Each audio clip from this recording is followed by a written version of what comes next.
I'd like to welcome you to Perpetual Life. Thank you for coming out this evening. And we have quite a program in store for you. My name is Neil Vandry. I'll be your officiator tonight. And I'd like to welcome all of you here and all of you online as we are live streaming this event.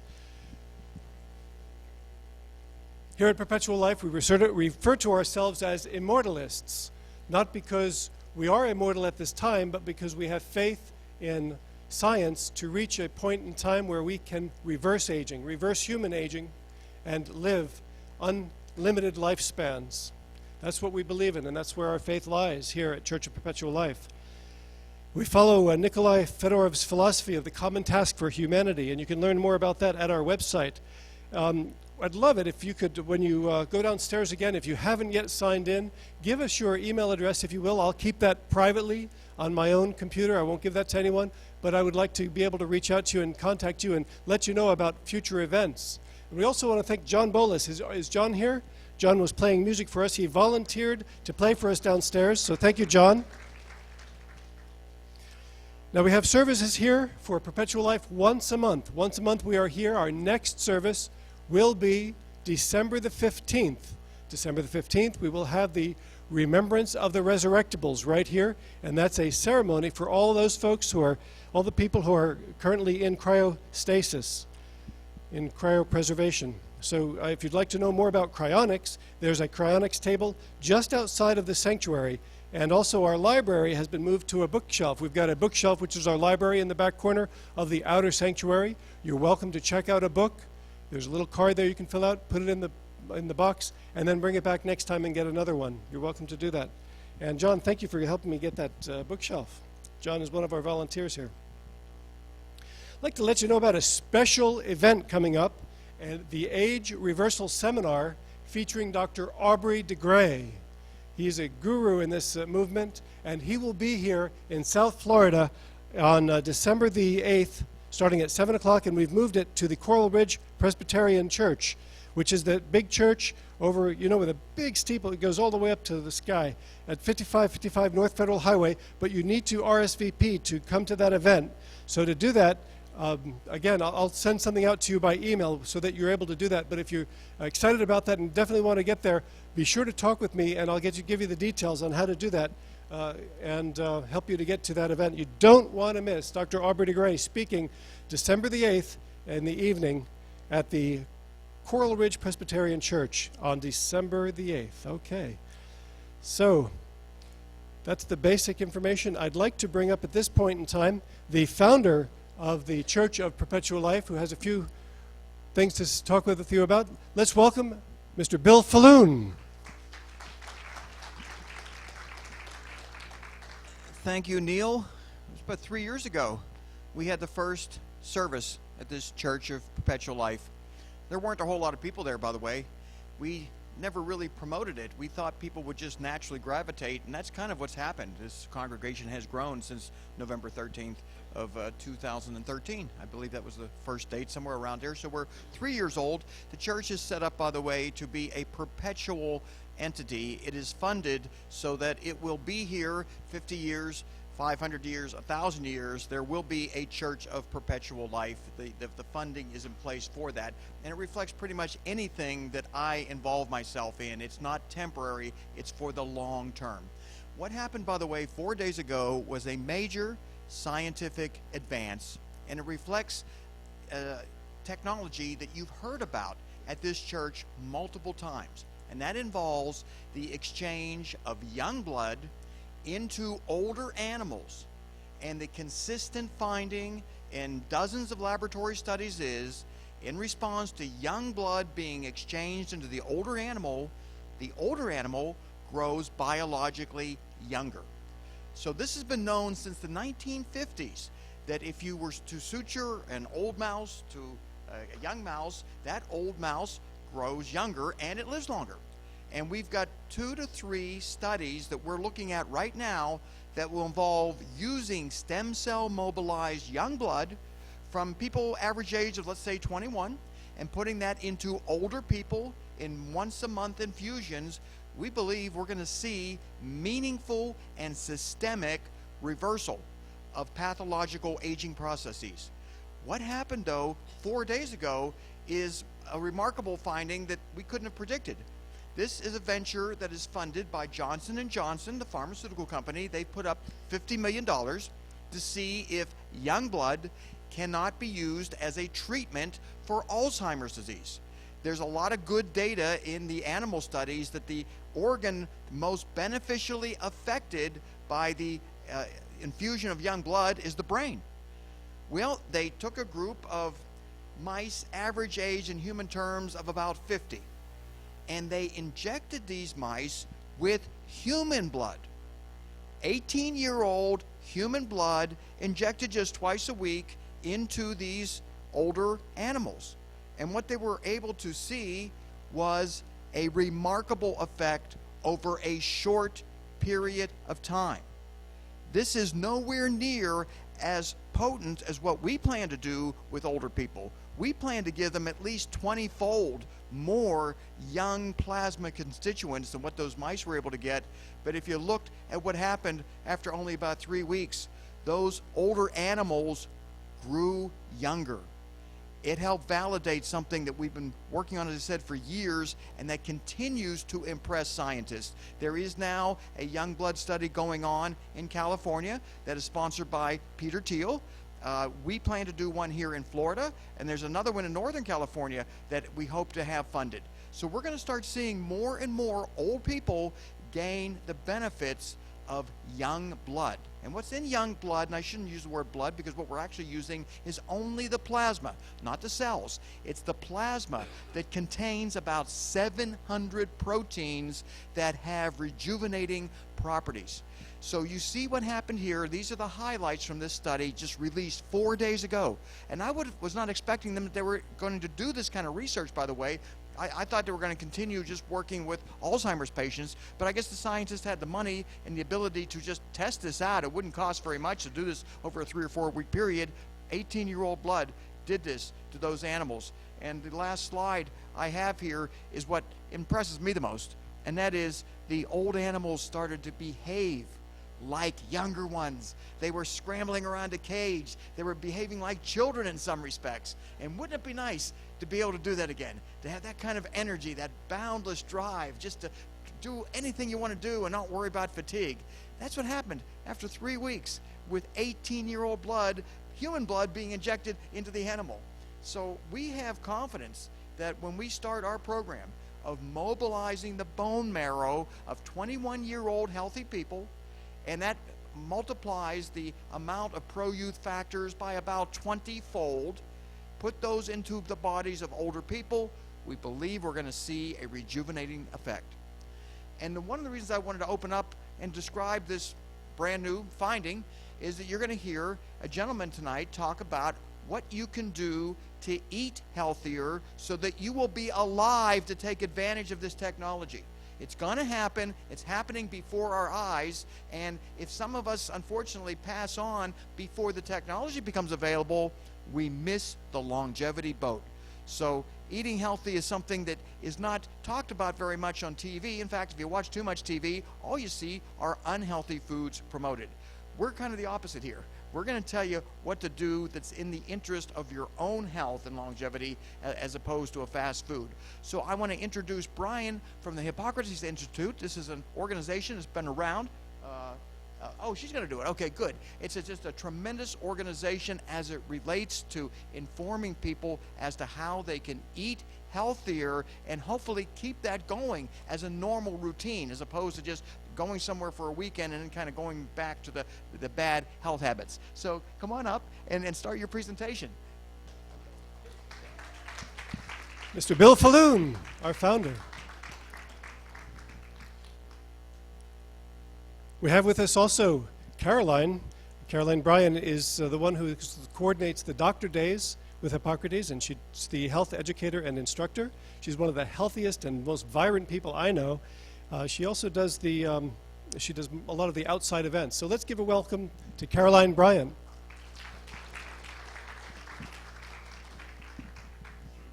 Thank you, Neil. How's everybody doing tonight? It's great to be back here. Thank you, Neil. Thank you, Bill. How many of you are here for the very first time tonight? Good. Excellent. Good. Very, very exciting. And how many of you are regular members of the Church of Perpetual Life? Okay. So this is a fun, festive place to be. Unique experience, I might add. So the phoenix in the Church of Perpetual Life that is the bird that flies the highest. So we've come here tonight. You're just going to kind of chill and listen and be in this space. And by the end of the night, you're going to be soaring, right? Excellent. So I'm just going to make a couple of quick announcements, and I'm going to hold up some things because we have friends and family here tonight, and we also have friends and family out in the airwaves. So we're streaming live tonight, and we're also going to be introducing some of what Hippocrates does and some of the things that Brian and Anna Maria Clement do to a future generation. So that's keeping it alive, wouldn't you say? So each one of you in your chairs, you have a little something special. Isn't she sexy? I call her the sexy lady. So that's our gift to you. It's a free magazine from Hippocrates. It's called Healing Our World. And what Bill stated so clearly is some of the elements that are happening at Hippocrates are very, very advanced. So in some ways, there are innate right. They're what we're given at birth to be ours if we're born indeed healthy. But are today's children really born healthy? So Brian will explore many different possibilities tonight with you of how to regain your health and how to have advanced health. If you'd like to sign up for the magazine, I'll be passing a magazine sign-up sheet around. Actually, my friend in the back, Dana, will. And it's called Healing Our World. Just out of curiosity, how many of you actually receive physically now Healing Our World? Okay, good. So any of you would like to have a free subscription for a year? You like that idea? Awesome. So we're going to be doing that then. So there's some other elements I have available for you tonight as well. When the sign-up sheet goes around, that is, you're going to see a little sign-up sheet. It looks like this. Okay? And you get to actually check what you're interested in. So we also have a Hippocrates e-newsletter. Does anybody here already currently receiving the e-newsletter? Okay, good. A few of you. Now, there's a difference between the magazine and the newsletter. The magazine is some of the most advanced practitioners that are coming to life. Brian and Anna at all times are inviting some of the leading scientists and leading practitioners in their field to bring their knowledge to Hippocrates. That's available for you to come to Hippocrates at any time. You can come for a lunch. You can also come for dinner at Hippocrates. On Thursdays and Saturdays, we actually have tours. So any of you who'd like to come to Hippocrates, it would be our pleasure to tour you as well. And that's always a nice thing. Now, for those of you that are here now, you'll have an opportunity to receive that magazine in your hands. For those of you that are watching this at some point, you will have a chance to go onto the Hippocrates website and actually receive a free subscription for the magazine as well. All you need to do is go on to www.hippocratesinst.org to receive your free magazine. Those of you interested tonight in the newsletter, you'll just check that off, that you're interested in the newsletter. If you're wanting to have a paperless house, you can also select to receive this magazine as a digital copy, okay? And how many of you are familiar with Hippocrates and all the wonderful things that Hippocrates is doing? Do you know that Hippocrates has actually been live and in action for over 60 years now? Right? That's some time, isn't it? When you think about natural medicine and natural healing, some of the people that come to Hippocrates are coming from all over the world. Sometimes people in our own backyard may not even be as aware of what's available at Hippocrates. Many Europeans come, Canadians come. When we have a health educator program, people come from perhaps at one health education, which happens a couple times a year, 3 times a year. They will come from perhaps anywhere from 13 to 20 different countries. So Hippocrates is a place where you can experience and explore cultural diversity as well as the most advanced ways of learning about your own health. So how many of you have had a challenge that you've been able to perhaps change or rejuvenate? Good, awesome. So Hippocrates is a place where you come and you would perhaps have a detox. There's a life transformation program. You can come stay. We're a residential center where you come and actually literally stay. So there are times when you can come for a shorter period of time, which we just had a day event, which is one of our largest day events. But any time during the year, you can always come for a tour, and that's complimentary, the tour, and you can also come for lunch.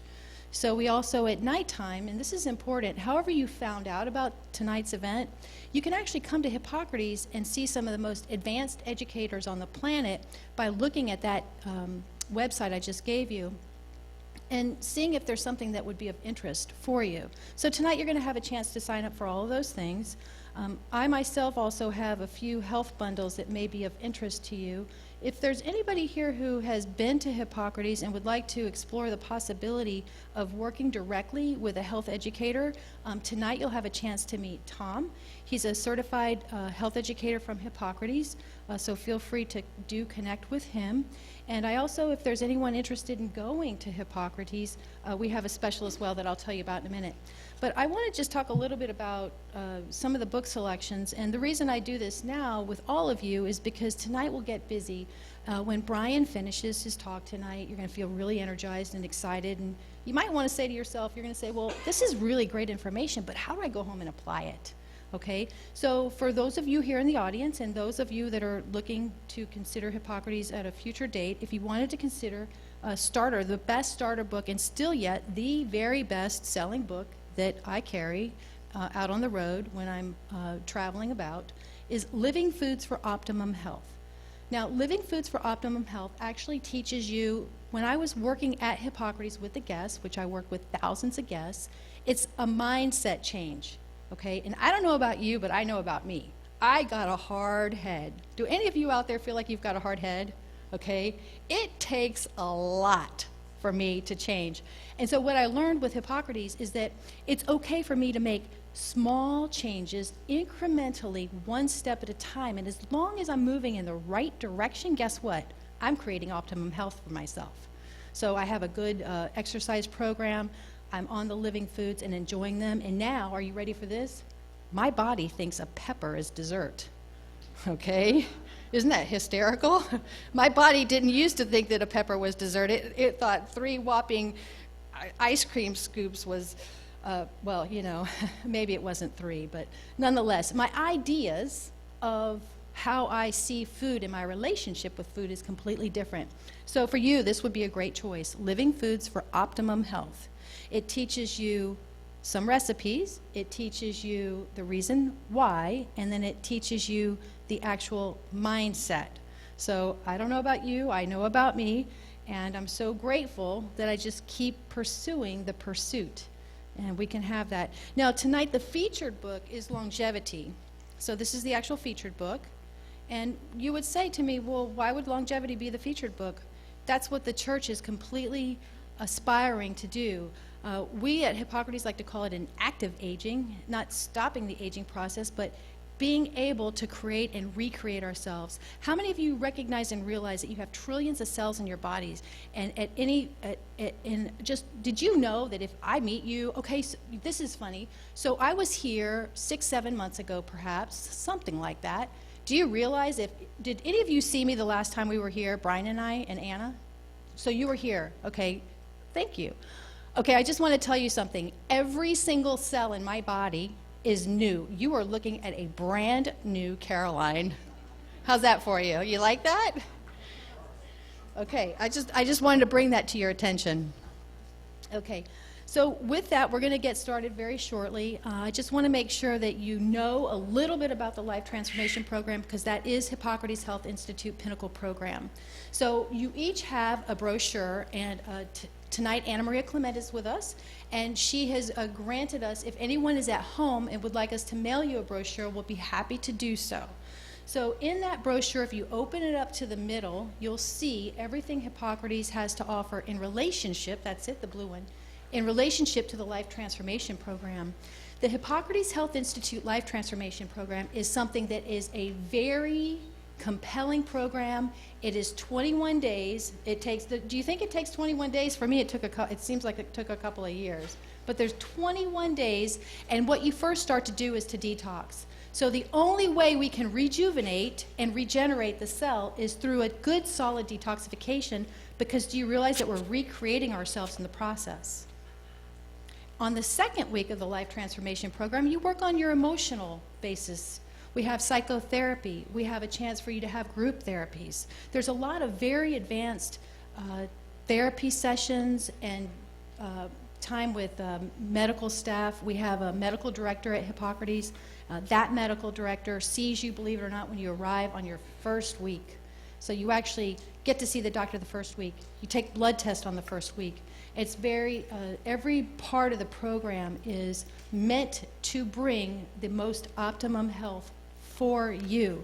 And this has been something that Brian and Anna now have been cultivating continuously since the beginning of them actually overseeing the directorship at Hippocrates, which is now in just West Palm Beach, Florida, not too far from you here in the audience, but for those of you out in the world, just a plane trip away. And like I said earlier, many people do travel from all over the world to come visit us at Hippocrates.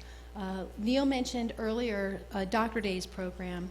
If there's any practitioners that are interested in coming to Hippocrates Health Institute, and if you're a trained professional, medical doctor, nurse, also nurse practitioners, by invitation we are offering, because we are trying to bridge the gap between traditionally trained medical doctors, we could also call it allopathically trained medical doctors, and complementary care, and seeing how we can work to bridge the gap to recreate a different future with those that are of high-level training, but perhaps might be missing a piece that could make a significant difference in their ability to work with their patient. So do you feel like you trust your doctor? Oh, wow. I got a lot of, okay. Great. Well, nonetheless, we're going to do our very best to bring trained professionals to Hippocrates so that we can show them everything that's happening. How that program works is it gives the doctor professional the ability to actually meet the guest at Hippocrates and experience what that guest has been through, no matter what their situation and what the physical outcome is. Because on Fridays, I would like to invite you all to come to Hippocrates Health Institute. It is available for you to come on a Friday and actually review the graduation. Okay, you could go straight from seeing a graduation to signing up yourself and arriving on a Sunday. Because every single Sunday, so today at Hippocrates, there's not a lot of people there, everybody's checking out, because every single Sunday of the year, someone is checking into Hippocrates Health Institute to explore and create a new vision for their own health. All right. Tonight, I would like to introduce to you very shortly Brian Clement and talk a little bit about the book, Longevity. Brian Clement has spearheaded the international progressive health movement for more than 4 decades by conducting clinical research as the director of the renowned Hippocrates Health Institute, the world's foremost complementary residential health mecca. He and his team have learned how to develop a state-of-the-art program for the health maintenance and recovery of their guests. His Florida Center has pioneered a program and established training in active aging and disease prevention. With hundreds of thousands of people participating in this program over the last, actually 60 years now, volumes of data has been accrued, giving Brian a privileged insight into the lifestyle required to maintain youth, vitality, and stamina. We all want that, don't we? Yeah. Longevity delivers cutting-edge knowledge coupled with a common-sense practical approach that will raise your level of health and happiness. Brian Clement is first and foremost a devoted husband and a caring father of 4. Now, Brian has just recently celebrated a very special day, his birthday. So we can all give him a happy birthday. He's a Scorpio. I just had to let that out, Brian. And he has 7 grandchildren. Yeah, they're popping out those babies. He'll tell you more about that. Brian conducts conferences worldwide on attaining health and creating longevity. He's authored several other well-known volumes, and Longevity offers a unique roadmap to the readers, redirecting, enriching, and extending their lives. So Brian now has written over 20 books. He's probably writing 2 books as we speak, Quantum Human Biology and something about chickens or eggs or something like that. Another book. It's just amazing. When I first met Brian, I was really impressed with his mastery, what I would consider to be his mastery. And he has a unconditionality about him, and so does his wife Anna, of pure compassion that is second really to none. From my standpoint, it is such a gift and a privilege to be here and to help represent Hippocrates and know that you yourself are the drop in that ocean, and we are going to invite you to come and to see us. And Hippocrates does make a difference in so many people's lives. And these are people who are completely dedicated to the process of truly, without reservation, helping mankind. So it's my great honor, and it's a great privilege to introduce to you tonight Brian Clement. Let's have some fun, shall we?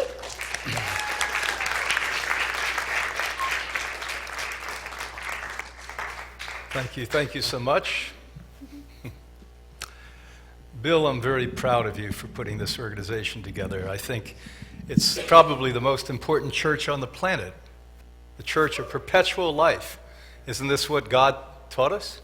So give you a hand.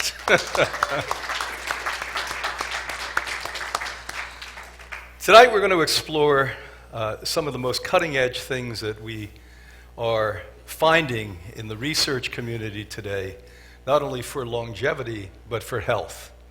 And it's remarkable that we are still stuck in the biological realms, that we're still looking at the most mundane parts, almost the veneer of what the human is made of. It would sort of be like looking at you and saying all you are is a skin on the outside of your body. You should be offended by that. You should actually say to me, no, I have bones, I have organs, I have cells, I have a bloodstream, but more important, you have an emotional and a spiritual state. And you would be right and I would be totally wrong and ignorant. But what I'm doing is now giving you an insight why we're failing in healthcare today. Even in natural healthcare, we're failing.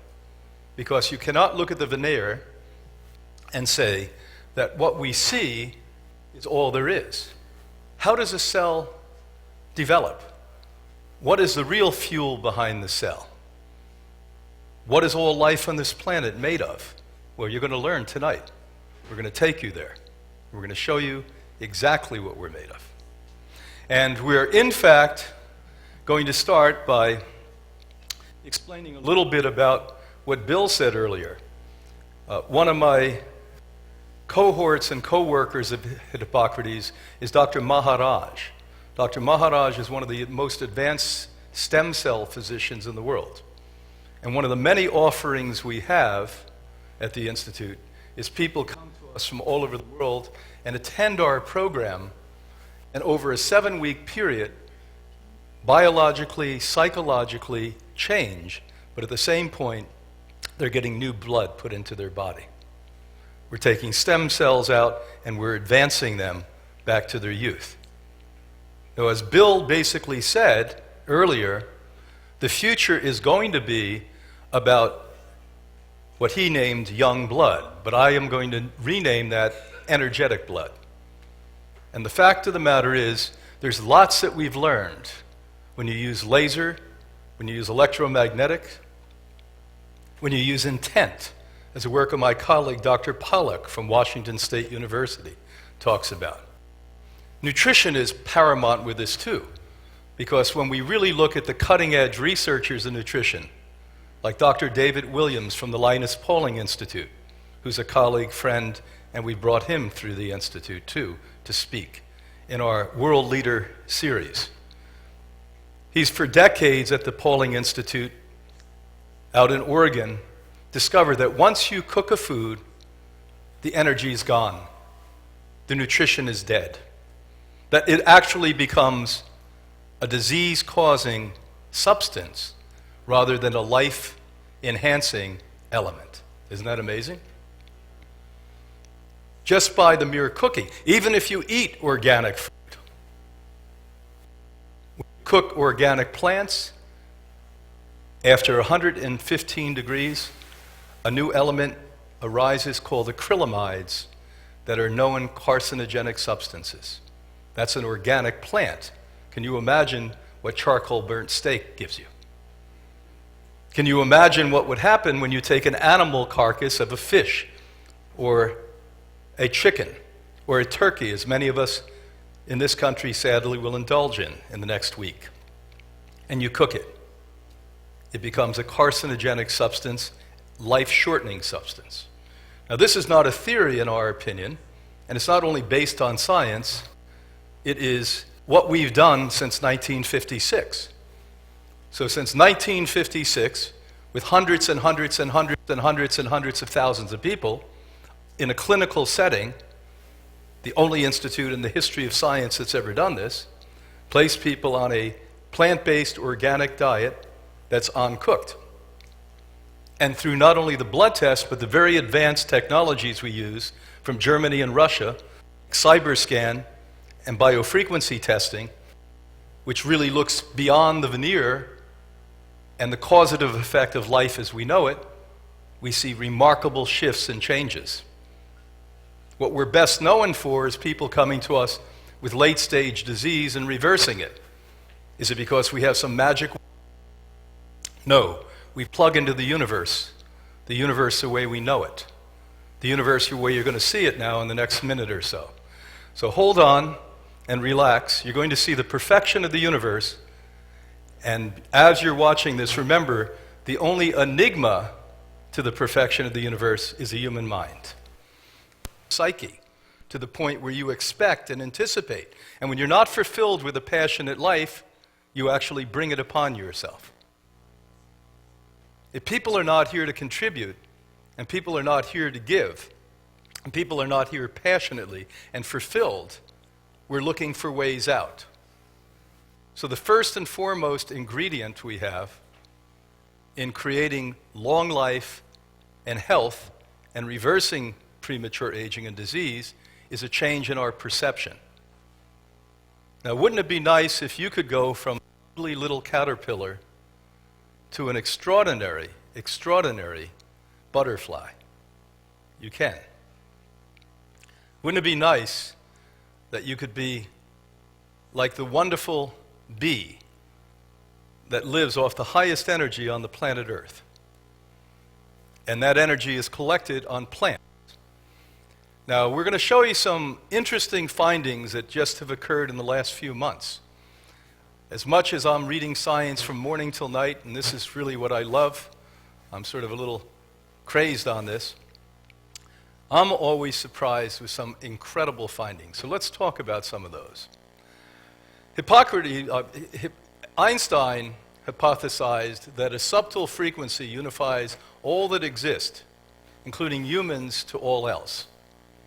So Einstein was saying, look at what's really happening.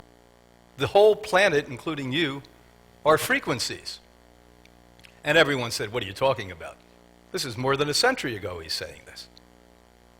Now, I didn't know this until a few months ago, that there have been cutting-edge physicists who have been chasing that hypothesis for 5 generations. For 5 generations, they've been passionate about saying, since it is so, they discovered it. 107 years after Einstein's announcement, this microcurrent of connective charge, born out of light, was discovered and validated. So what are we? What's the name of this presentation? We are light. Now, if any of you know about theology, and I don't want to talk about theology, although we're in a church, so maybe we should talk about theology. Bottom line is,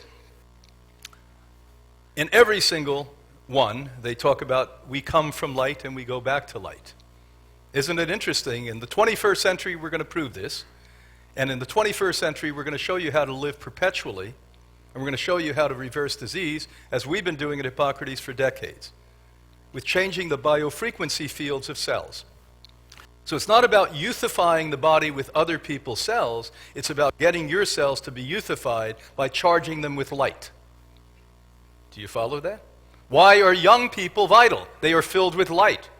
And as we live through negative perception and habitually bad habits, the dimmer switch comes on. So as now we get to 15 years old, it used to be 25 years old, we're dim. By the time the average person is 40, in this country and in Europe, 40-year-old young men, 50% cannot sexually perform at 40 because the dimmer light has come on. We think it's acceptable to live into our 70s. And the liars and the cheaters in mainstream medicine at the large Ivy League universities tell you we live longer than we've ever lived. That's a lie. They've played with numbers. We do not live longer than we've ever lived. That they took to the equation something very important, infant mortality. 100 years ago, families would have 10 and 15 children. It was very common that 1/4, 25% of the children died at birth or before they were 1. We've precluded, because of modern science, we've done some good things in modern science, infant mortality, because we can see the umbilical cord around the neck of the baby or the baby being breached, so when they're delivered, they don't die. And so wiping out and people living to 100, back then, we come up with 70-some years old and think it's appropriate. I'll repeat what I said in the film. That every single creature in nature lives 7 times the length of their maturity. So if a bird matures in 1 year, what would their life expectancy be? Humans mature in 20 years, approximately. So without question, as Harvard told us 38 years ago, we should, without fail, be living to 140 with no problems today. Now, we can go well beyond that when we start to understand what we're now talking about today. At Hippocrates, we have a program that Caroline mentioned a little bit earlier, called the Health Educator Program. Back in 1980, when I became director, I instituted this program so we could spread the message of long life and disease elimination and prevention worldwide. We just graduated a group last Friday. They were from Tibet to China to Germany, from Russia, and they go back to teach. And in that group for 30 years, I've been showing them a film that was made in my wife's country of Sweden at Stockholm 45 years ago, where a high school graduate who was a genius, not a scientist, completely threw the biological community on its ear when he developed microscopic cameras and went into the bodies of human beings and showed them that what we had written in our great books and taught doctors about was wrong. And one of the things that he did was brilliant. He actually went and showed a sperm coming down the canal, the tube, trying to catch the illustrious egg.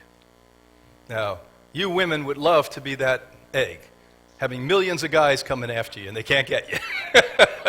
I mean, and if you see this sperm, it's really funny because, you know, the tail is moving so fast, just like we men. When we get closer, we're big machos till we get close to women, and then our tails go like that. Yeah, we try to, our little tails are like this, you know. And you see this tail going so fast, you can't even, and it hits the spongy tissue, and it's flipping its head, hitting its head, and boom, it goes through.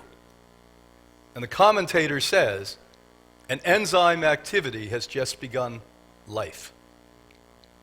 And when that occurs, an electrical storm is present, just like a lightning storm. So Northwestern University, interesting enough, just 6 months ago, published something done. They were doing this at conservative Midwestern Northwestern University. 2016, Northwestern University reported that they have been measuring an explosive light that emerges from the connection of sperm and egg at the time of conception. Great news, but look at what it's going to do.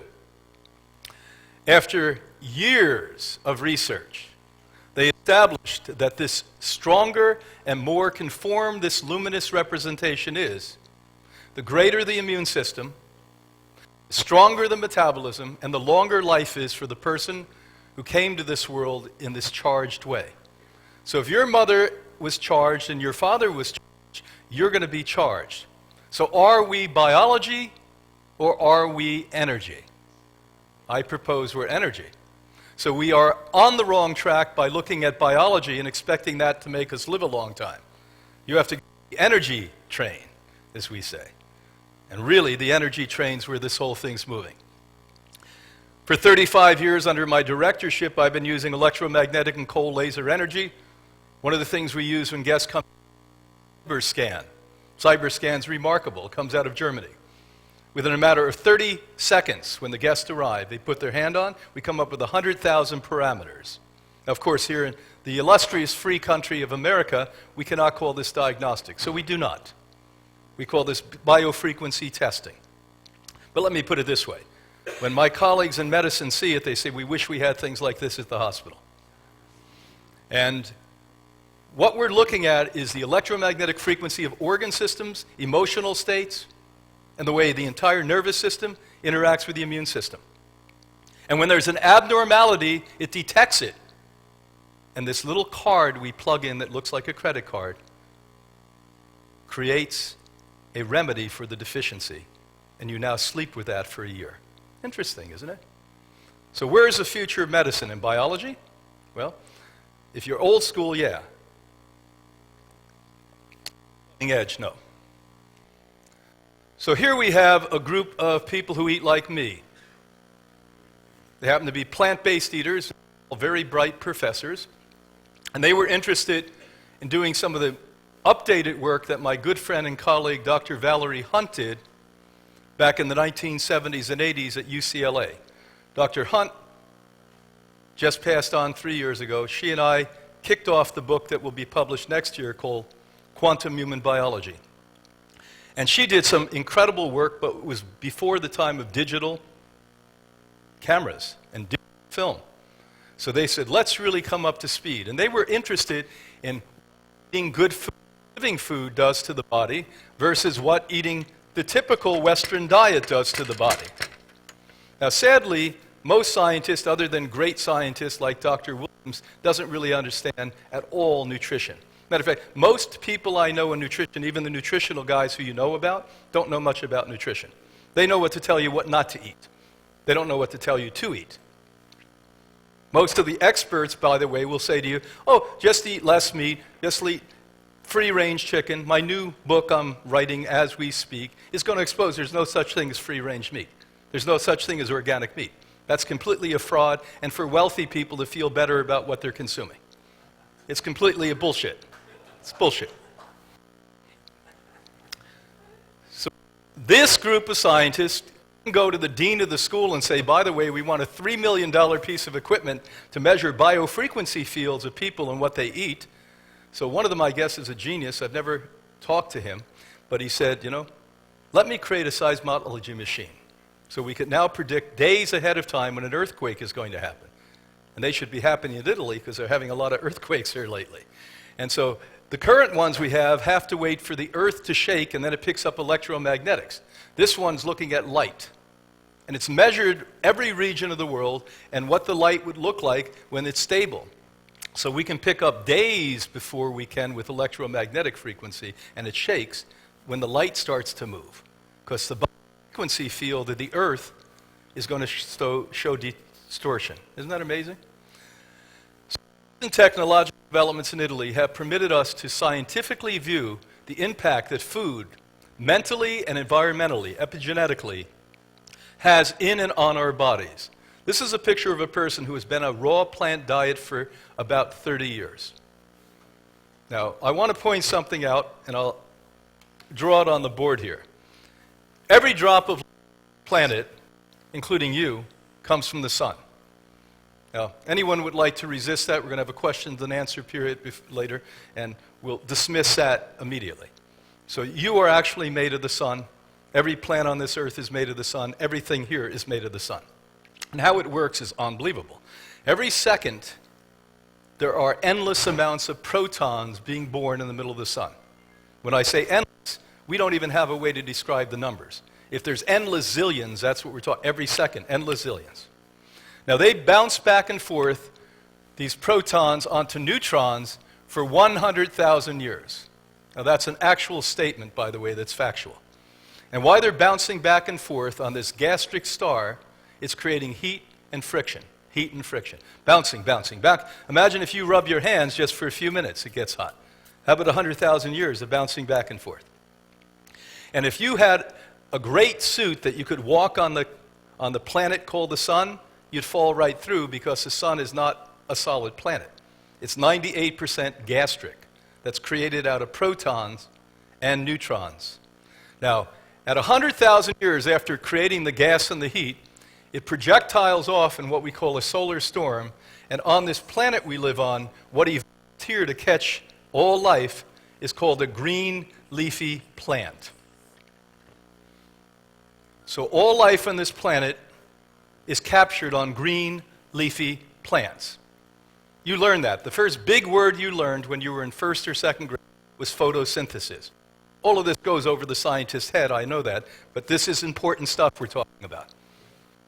Every drop of life comes from the sun.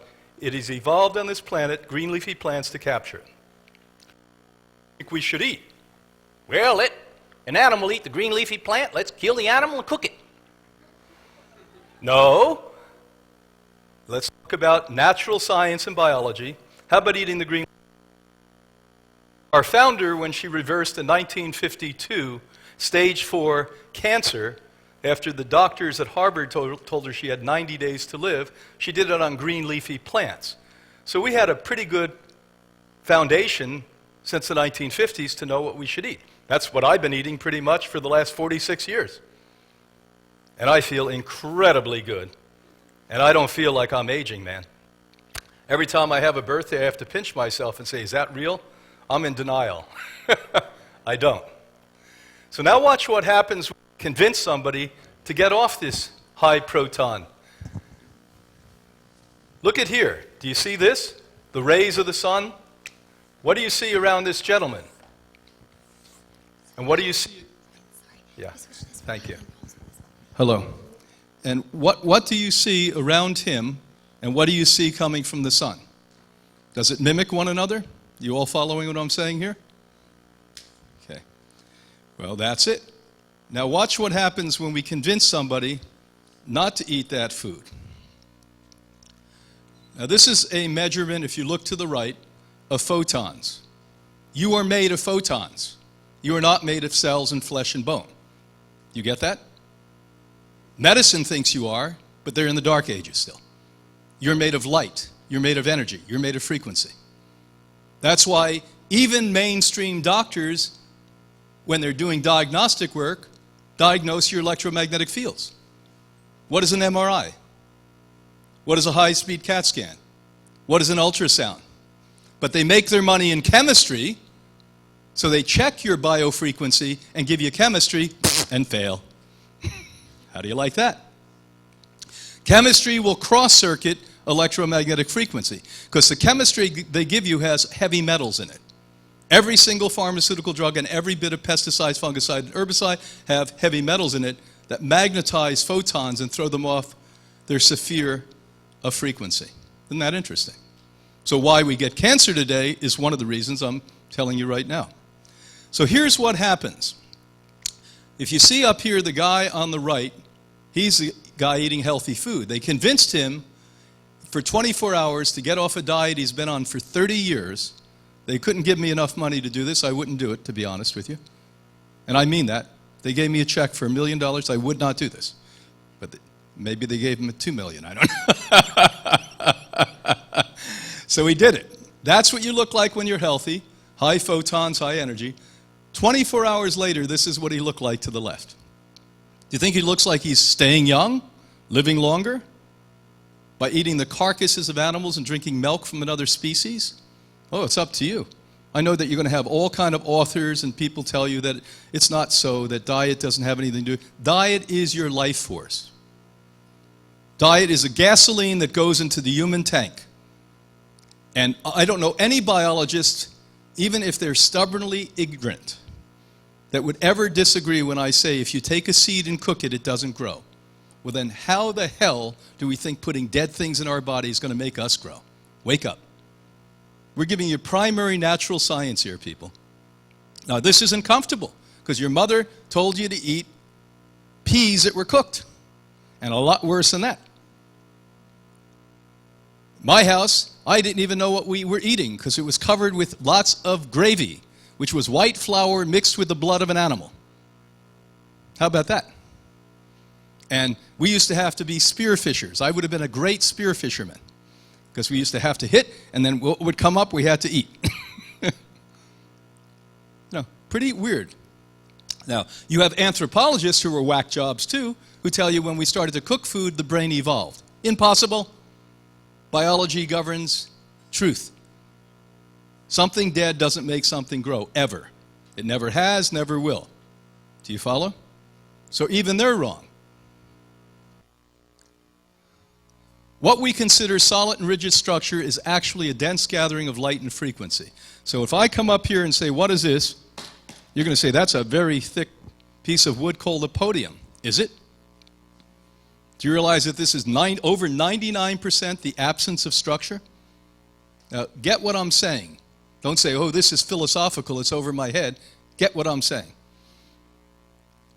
The one thing I know I'm really, really frightened of is going over big, high bridges.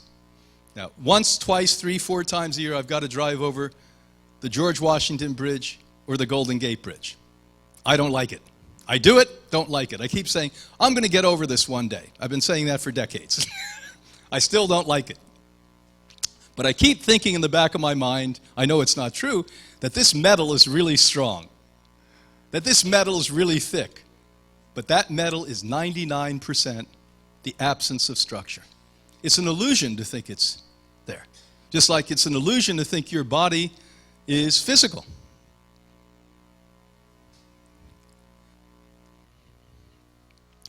The time has arrived for legitimate health care to venture into the origins of life and view and treat the person and their totality of health with energy, not chemistry. Until we do that, I'm working with a project now that hopefully we'll be able to bring into America where they're taking blood out, hitting it with a unique form of laser and putting it back into the body that will youthify the blood. Not only purify the blood, that's the old school biology, but youthify the blood, energize the blood, even at a dimension that maybe naturally we couldn't achieve. Isn't that interesting? Measuring subtle microcurrents, abnormalities, and correcting them with low zero-point gravity is a true frontier of modern medicine. Now let's go back to what I said about 20 minutes ago. Einstein said 107 years ago, everything's made of frequencies. We call that zero-point gravity. Dr. Valère, one of my colleagues from Germany, we bring him once a year to Hippocrates. He's the world's leading authority. By the way, any of you that live here in South Florida, you're welcome to come free. 2 weeks ago, we had the world's leading authority on cannabis, cannabinoid oils. You could have come for free and listened to him lecture. There. We only bring the top of the top. The truth tellers who won't shy away, who won't back down, who's not in the pocket of anyone, but are absolute scientists. And now we realize that he was right. The new frontier is going to be getting technologies to a point where we can actually take things like physical masses, like tumors, and erode them with frequencies. Because it's a gathering of negative frequency is what a tumor is, by the way. But what we do today is we physically cut it out, it grows back. Just like when I was a kid and I had pimples, and I was going to go on a date, I'd squeeze the pimple and it became 10 times larger. You ever notice that? Yeah. And I said, I can't go on the date. I'd have to make an excuse up. You know? Pimple like this big on my nose. Can you imagine? Now here's the reason. I wanted to take you into this, because this could be really frustrating to all of us, but I want to tell you why we're all so stupid. We have the evolutionary layers of the human brain. There are 3 of them. The brain is considered the most complex organ within the human body. This ultimate command center controls all that we feel, think, and physically do.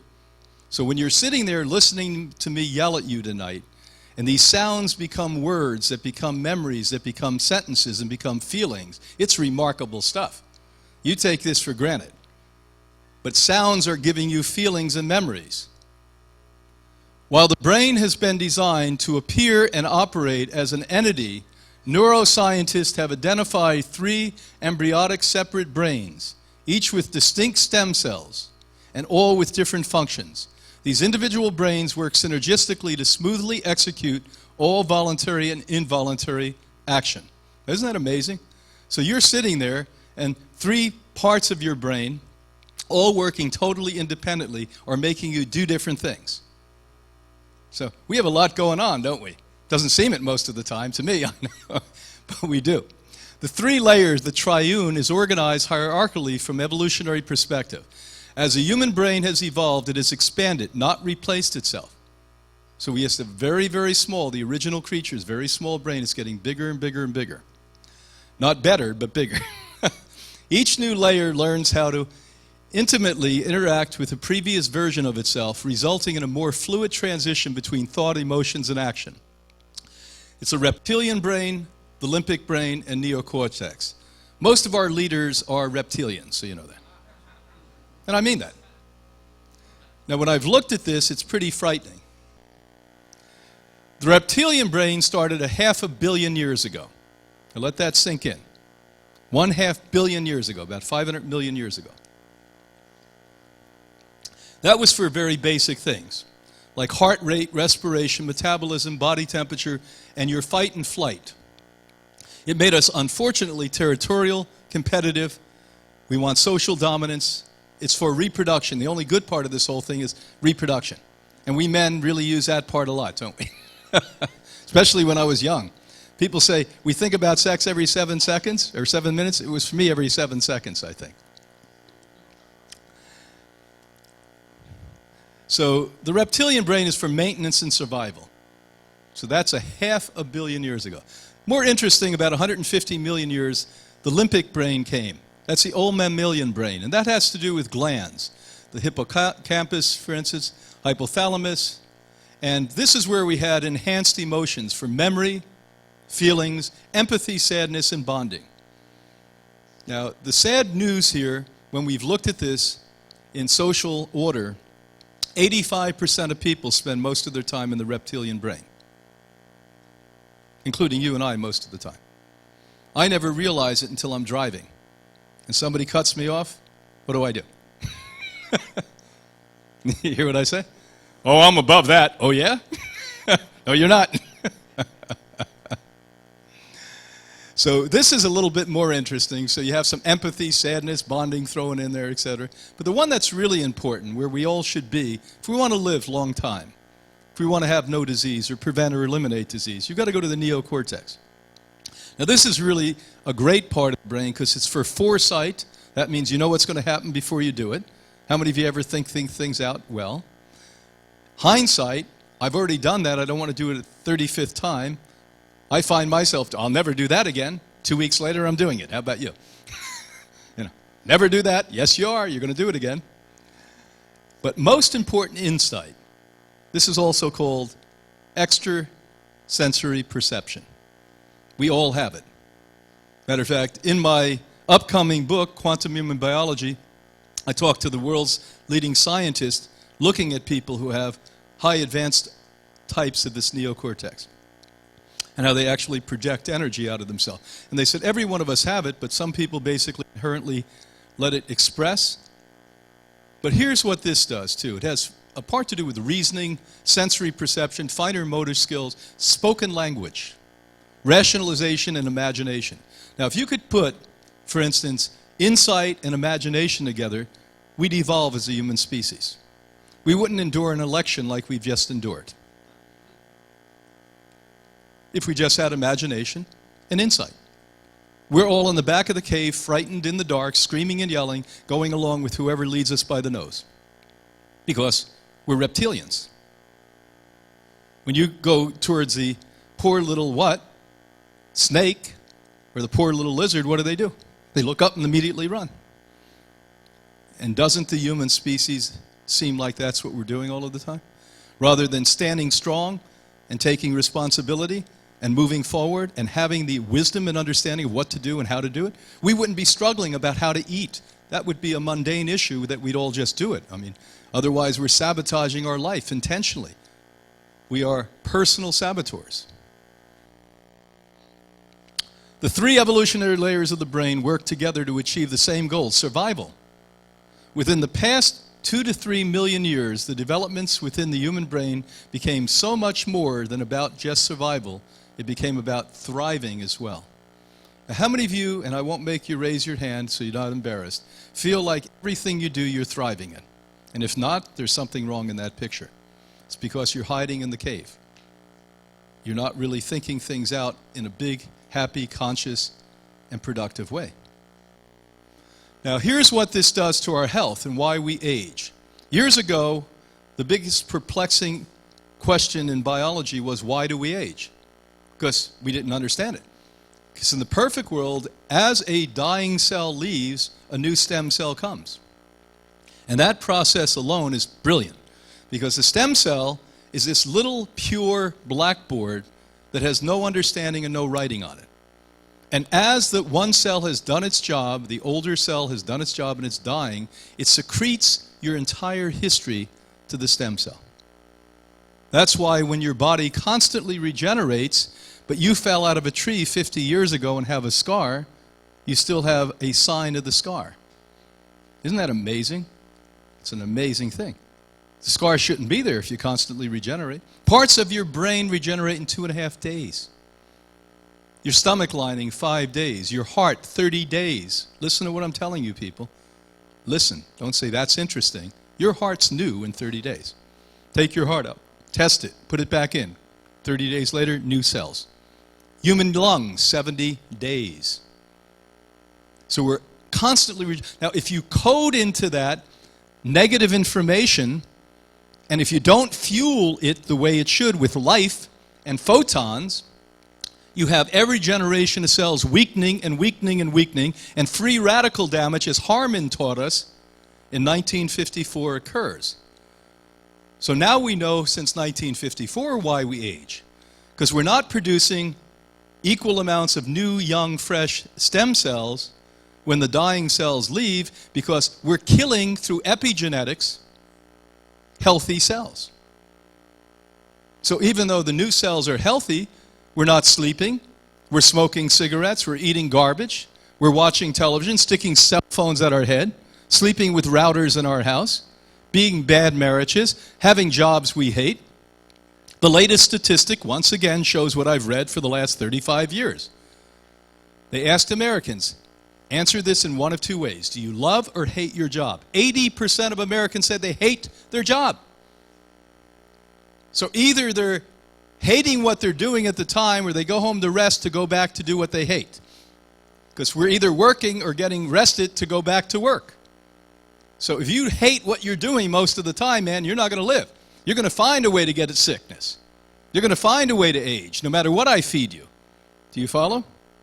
So this is a big issue here. And so epigenetics play a role. So when a person is in chronic stress, how many people here are in chronic stress? Raise your hand. You may not think so. You just live in a world that's chronically stressed. Now, I'm going to reveal to you how unwise you were if you didn't raise your hand. My grandfather's generation, they didn't have radio. They didn't have television. They didn't have high-speed cars. They didn't get on jets. They didn't have news on the internet. They had about 6 billion people less on the planet Earth. Everything was organic. You didn't have a choice to spend more money at the Whole Food Market. You could only buy organic food. Everyone knew who each other was. Entertainment was familiar entertainment, from family to family, community to community. Everyone had a different security level. Coming here tonight, I was driving on the highway, and as always, my loving wife was yelling at me, saying, "No, it's only 65. I've got a Tesla, man. I didn't buy a Tesla to go 65. You hear what I'm telling you? That's stressful. I like it, but it's stressful. So we are all stressed. Now let's get back to this. When a person is in chronic stress, whether perceived or real, many of you are completely stressed because you're fabricating the stress. You're saying, oh, you know what happened to me in 1962? What the hell cares about 1962? Shouldn't care about what happened yesterday morning. I mean, forget it. Get over this stuff. The body responds as it is actual danger by sending a cascade of chemical messages throughout the brain and body. This is considered the body's fight or flight or even freeze. Now let's be really honest here. Many of you understand fight and flight. If I come after you to punch you, what are you going to do? Either you're going to punch me back or you're going to run. Smart. But some of you have so many glands that are burnt out, your hormones are so askewed at this point that you freeze. How many of you in this room freeze when you get overwhelmed? Raise your hand. A lot of people, I see that happen. About 1/4 of every group around the world, when I'm speaking the other day in Toronto, 1/4 of the group of nutritional scientists that I was speaking to, raise their hand. Fight or flight or freeze reaction were created to be short-term responses to temporary situations.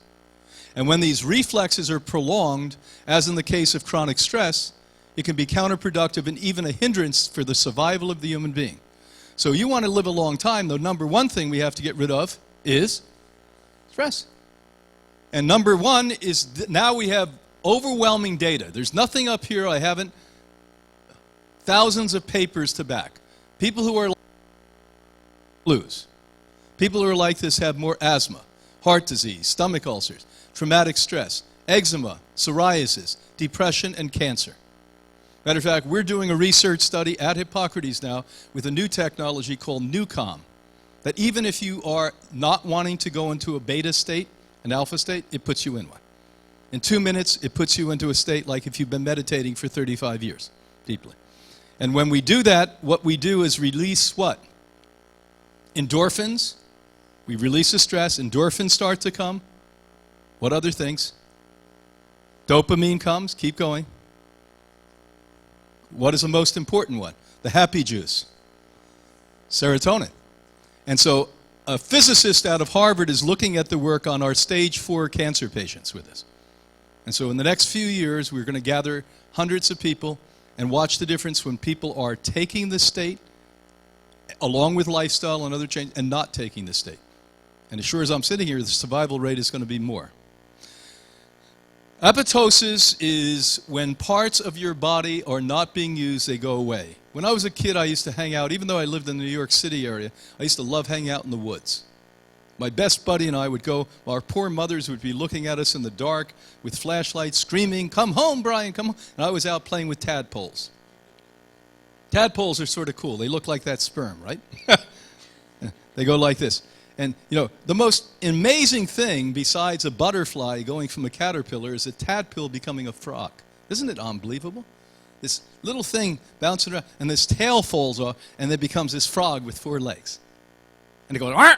Arr!" Like amazing, amazing. And we just take, oh yeah, that's a frog, you know. Think about that. Do you realize that within the human species, we have the same gene pool that can create that? In my newest book that came out 2 weeks ago called Emo Spirit, EMO Spirit, I actually talk about 2 research studies. One is being done on what they call indigo children. Today there are young people being born all over the world that have a different level of awareness and consciousness than you have. Some of you may have children or grandchildren. Anything that I have to do with technology, I get to the 2-year-old. They know more about technology than my 18-year-old grandchild or my 35-year-old son. Isn't it amazing? They're coming to this world with a different level of understanding. So apoptosis is that the old knowledge, the old wisdom that you and I think is so normal has transformed now, and there's a new information coming in through the 0-point gravity. A new consciousness, a new enlightenment coming in. Interesting, isn't it? The other thing is you think you create consciousness. Baloney. That's egocentric. Consciousness already exists. In this book, Emo Spirit, I actually call it the invisible, endless library that lives here. You don't create consciousness. The brain is to cherry-pick consciousness if you live in the neocortex. If you live in the cave, you don't pick up anything. You're totally unconscious. If you live in the limbic, maybe you get a little consciousness. You know, women get stuck in the limbic because you've been taught to be what? Empathizers. You have to take all the garbage. We can do all the nasty stuff, but by the way, you have to put up with it. So we force females in our cultures worldwide to be in the neocortex. And once a woman starts to get into the limbic brain, once a woman gets into the neocortex, what happens? We don't like it. Because that's supposed to be where man is, but man can't do it. Most men are in the what? Reptilian. That's why we're still killing one another and fighting one another and screwing up things and blaming the women. If there is prolonged emotional distress and a lack of biological need for bonding and connection, then we would expect to see signaling communication problems within the layers of the brain, the limbic system. So now, do you think that our young people today who look at cell phones 10 hours a day are great communicators? Anyone I hire at Hippocrates, I have 150 employees, below 40, I'm lucky if 1 out of 10 knows how to communicate. Don't know how to communicate anymore. My children, who we communicate a lot, I was always in conversation with them, they would sit in the back seat of the car when they were teenagers and not talk to their friend, but text back and forth. That's the cave, man. That's the cave. By the way, did you see the study that came out 2 years ago that showed that consistent use, 1 hour a day, not 10 hours a day, 1 hour a day of computer use or cell phone use over a 5-year period reduces an IQ on an average of 10 points? I didn't say 10 points is a lot in an IQ. So we think it's making us smarter, huh? When we have unconscious beliefs or thoughts that produce high amounts of emotional pain, anger, or fear, we would expect this to cause an incoherence within the signaling system of the neocortex. So when you're fearful, you can't get to the higher realm. You follow that? When you're fearful, you can't get to the higher realm. Restoring neural coherence, that's neuron sensibility, becomes essential to understand as we think about the ramification within the future comprehensive model of cancer treatment, which includes new therapies in molecular genetics and immunology. So these are the fancy words for what I've been doing at Hippocrates for 60 years now. So we've been working on the brain, we've been working on the immune system. That's our campus part of it. Comprehensive program of restoring optimum health with high energy nutrition. High energy means it has a lot of what in it? Protons. What makes up life? Protons. Okay? And an advanced application in neuroscience, coherence and signaling. Now here's an interesting way to look at this. Look at the difference but the similarities between all of these different flying or land-hugging creatures. Look at your arm at the top. Look at the bird and look at the bat. So this is essentially the same exact thing. But through the evolutionary process, we all went in different ways. Humans started to perceive they couldn't fly. Do you follow that? We were swimmers at one point, by the way. You ever see the work of Cousteau, the real science, not the National Geographic stuff, but the Cousteau's real work, where he went to the Canary Islands and saw a group of people down there that were communicating with the dolphins in the high shrilled pitch that they had, and actually unify. That was an evolutionary process that we actually came from there. Interesting stuff. Look in it. It's easy to find stuff. And then look at down here.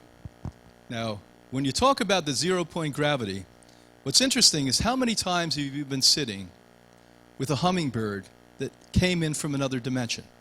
You don't see the hummingbird. It's invisible.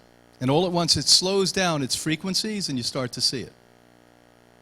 Listen closely to what I'm saying. How many of you have seen what I'm saying? You can't see the hummingbird. It's in a different dimension. It's much faster than you and I can perceive and conceive and grasp. All at once it slows down, we see it move slower, and all at once it takes off again. It's working on the zero-point gravity. It doesn't have any effort to do that. It's tapped in effortlessly to what you and I need to tap into for long life.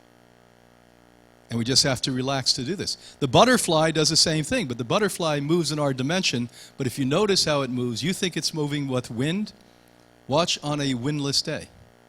The butterfly is moving with electromagnetic frequency. We now know in the iris of birds, they have something that's more sophisticated than any radar that man has ever created to navigate around the world. Some birds fly without landing for 7,000 miles. How do they know where to go? They're tapped into zero-point gravity. Now, we are this close, people, to getting to that, the essence and the core of life and existence. Can you imagine what happens when we can plug into that? It's like finding the socket of perpetual life. And we're that close. Hold your hands, because we're going to get there. So calm minds fueled by energetic living foods and stress-free movement and exercise, because you can't sit around and think you're going to live a long time. I was eating perfectly well and still not well until I started to exercise. You cannot be well without exercise. Your communication with energy fields around you is essential. You can't be healthy without it. You've got to lift weight. You've got to do aerobic exercise. You've got to stretch. If you don't expect to live a long time, because it's a way you tap into that perpetual frequency we spoke about. These are foundational, essential systems. So now we go back to a guy who's been eating meat.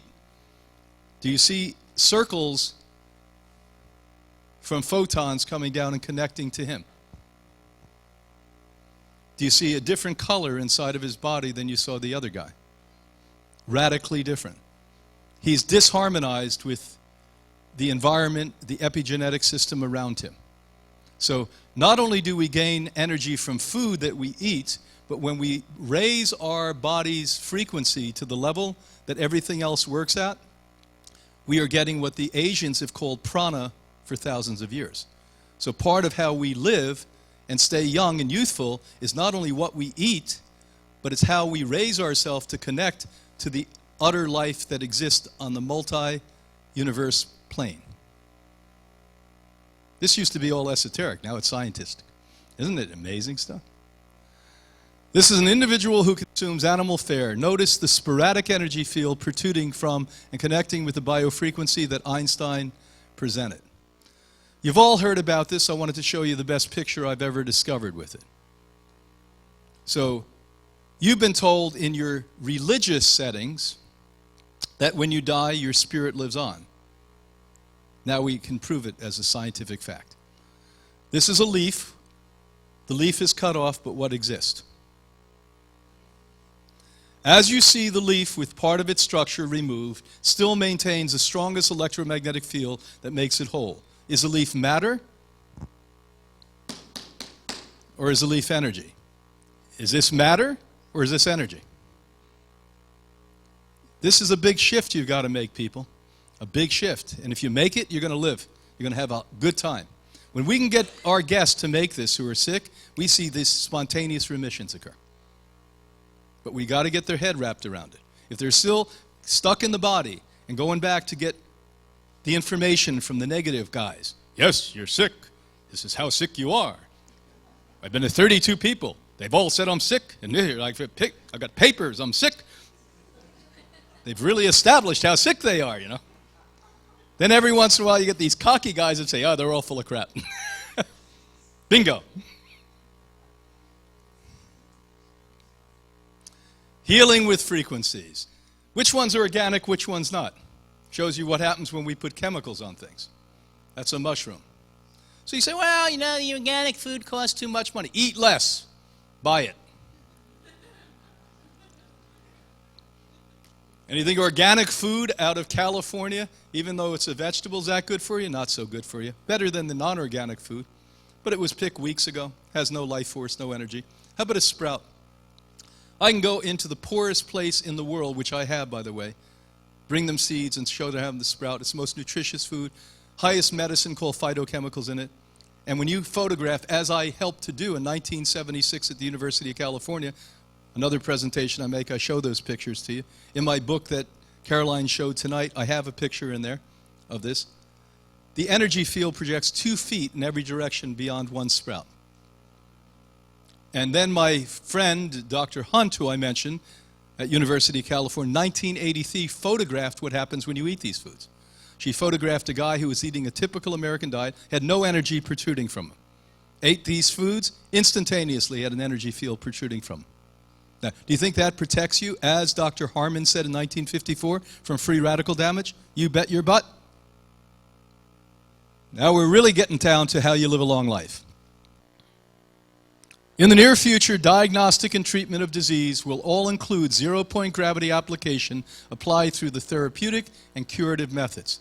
So as you've seen, Dr. Spock, I'm not much into futuristic movies, but some of you are, you know, when they've gone into these machines and they're scanned, whoop, and then they treat them, whoop.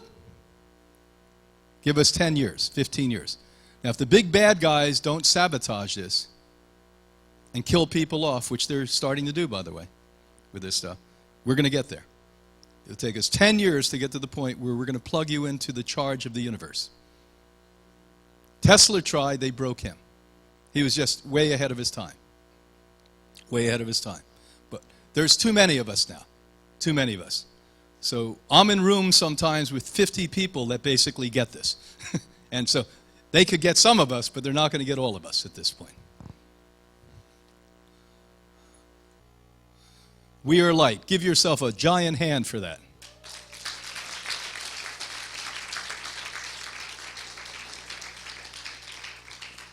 Now we're going to take questions on romance and sex. Why we want to live a long time. Microphone's with you, and I'll bring this. If you have a question, bring the other microphone up, Hello, Doug. hello, hello. There you go. Something in the way she moves Okay. attracts me like no other lover. Question from John. You're going to sing? No, I will not. Well, come on, that's part of the show here. Nightmare, maybe. Thank you, Brian, for a great presentation.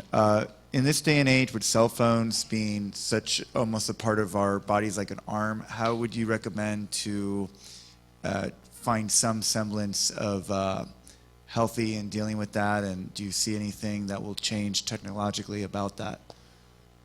Okay, so let's talk about two issues. Many of you here in the room or listening around the world may not know that there's solid science on how cell phones give us cancer, throw off the electromagnetic frequency, actually reduce fertility.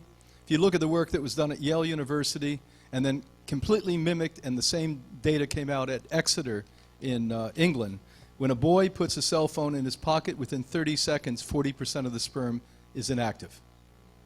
My good friend, who was President Clinton's head scientist for 8 years during his administration, Dr. Devra, D-E-V-R-A Davis, is the most serious American in cell phones and the effect it has on health.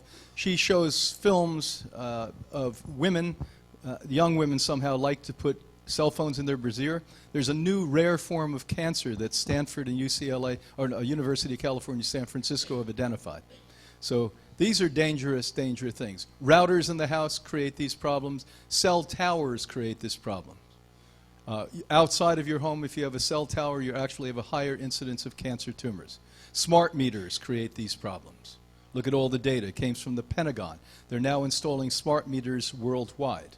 We also have the fact that my car is now a computer. It's a driving computer. Now, how do I deal with it? Of course, I take my cell phone and stick it here, even at an airport. I don't care. I put it on speaker and I talk. I'm not saying dirty things. If people don't like what I'm saying, move. You know, that's how you do it. Because the closer proximity to your body, the worse it is. When a woman has a purse, she has a luckier chance than you and I, because she can get a tube, not a Bluetooth. As the Italian showed us, you get the same amount of cancer that's harder to operate on in the brain. It goes in deeper. So the Bluetooth gives you the same problem. You get a tube from the internet called an EMF interrupter tube. You put it in the purse. You put it on it a GIA. It's a little electromagnetic field magnet that hopes to reduce the vast majority of electromagnetics you get from it, a GIA on it, and you hold it there. Now, you and I have a hard time with that, but don't put it in your pockets. Don't put it anywhere else. Carry it in your hand. Carry it away from your body. Get an attaché case. So you talk about throwing off zero-point gravity. Sure, we do it with a lot of negative thought and everything else, but even more effective to do it is what you're talking about. Good question. Okay, so here we have another question here from Jeff. Yes, I was wondering, these green powders, such as green vibrance and wheatgrass powder that you buy in places like Whole Foods, are they good substitutes for Well, green? they're certainly not good substitutes. They're an American approach to healing, which is a lazy approach to healing. You have to remember the blood of the plant is like your blood. So why at Hippocrates since 1956 we've been so effective on people coming back to life? Now we understand it has this energetic field in it, but we also know that hemoglobin is exactly the same structure as chlorophyll. The difference between hemoglobin, it's manganese in the center molecule, yours is iron. Structurally, everything else. So it's like injecting, figuratively, blood. When you dry the blood of the plant out and put it into a powder, you're going to dramatically reduce its effect. It's much better to take that than the 91% of the supplements on the market that are dangerous to take. If you want to read my book, I'm the definitive guy on that. It's called Supplements Exposed, where I actually show you that 91% of the supplements are not natural, the body doesn't know what they are, and the immune system attacks them. I'm a major fan of supplements, by the way. I take 35 supplements a day, but they have to be food-based and they have to have life within them. Now, with that said, when we tested it at the Tufts University and MIT laboratories when we were still in Boston, the Institute resided in Boston our first 30 years. This is our 30th anniversary here in West Palm Beach, by the way. We actually found out wheatgrass powder is 1% effective. Better than nothing, but you're spending a lot of money for 1%. You'd probably get not the same effect from fresh wheatgrass, but it would be better to get organic parsley or watercress and chew it. At least you get living chlorophyll. Question from Paul. Okay. Good evening. I had a dialogue with you in front of hundreds of people back at Hippocrates probably 3-4 years ago when we were talking about food and the subject of the day. And I mentioned my father, who was 101. I don't know if you remember that. And and I was saying how he would eat just average food, regular food, a Sicilian, and he passed at 101. And so here I am a second time now. But I was interested in your comment at the very end of your talk when you said, I am in a room with 50 people. They all are understanding what I'm saying. So they're going to get some of us, but not all of us. Could you expand on who they are and how that... Okay, they're physicists, they're physicians called lifestyle physicians today. They're nutritionists, they're biologists, they're people from different disciplines that pretty much have elevated themselves above the biological model. And when we get into a room, it's not I am speaking to them, we are gathering discussion together. I'm learning from them, we're learning from one another. And so these are the colleagues I tend to want to be with the most in my life at this point, because we understand that there's a pathway now to saving humanity, and that's where we stand at this point. Let's comment on your father. As I mentioned before, and I'm sure I'll tell you the same answer, where your father grew up in Sicily, number one, he was probably pretty much a plant-based eater. If you go to Sicily today, other than a little bit of things that I would tell you not to eat, they eat the way I'm telling you to eat. Every Sicilian I know when I go down there has their own organic garden. They eat out of their own garden. They're happy. The joy factor is so amazing. When I'm in a place like Sicily, it's contagious. You want to move there. Because, they take a siesta in the middle of the day, everyone's relaxed, everyone likes one another. You always picture, the Sicilians as being mobsters killing one. I don't see any of that when I'm there. They must have gotten rid of all those people. They got rid of them, Now they're all happy. So I think, there's a lot of factors with it. But we have been, you and I, in our generations, from the time we were children, we live on a septic, polluted planet. We don't have the same possibility that your dad had. If you look at the real longevity, like low caloric intakes and different things we see, we still are affected by the estrogenic factors. So all of this invisible garbage that we get, pesticide, fungicide, herbicides, plastic clothes. And my wife and I wrote a book. We were the first people that ever exposed how dangerous clothing is for you to wear. I mean, it's pretty damn bad. I shouldn't have to write that book. I shouldn't have to write killer clothes, but I had to. And I had to say, you could eat like I'm telling you, exercise, have a great attitude, be spiritually enlightened, and croak if you wear polyester clothes. We show, for instance, polyester is outgassing petrochemicals. The same thing that I drove not my car tonight, but your car here. My car was electric.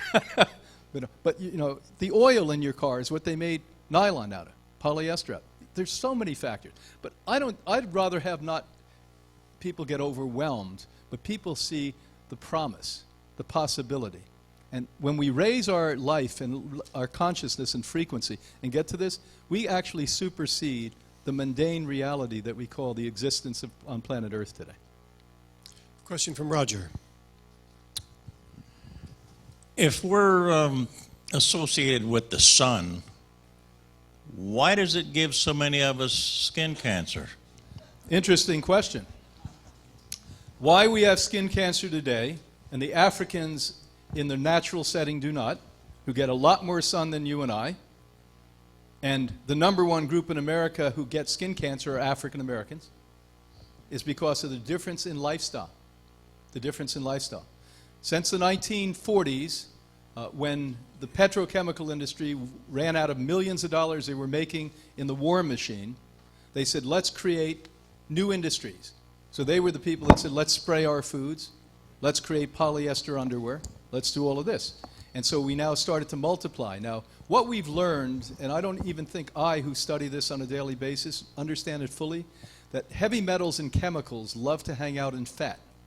They're anaerobic. They like to be in areas where there's no oxygen. They don't degrade. They don't break down. So the fatter you are, which Americans are really good at now, we're experts in being fat, and we have more and more heavy metals and chemicals in. Now you get into the sun. Now what I learned in school as a boy 40-some years ago was still true. The number one way to strengthen my immune system is get in the sun. Not food.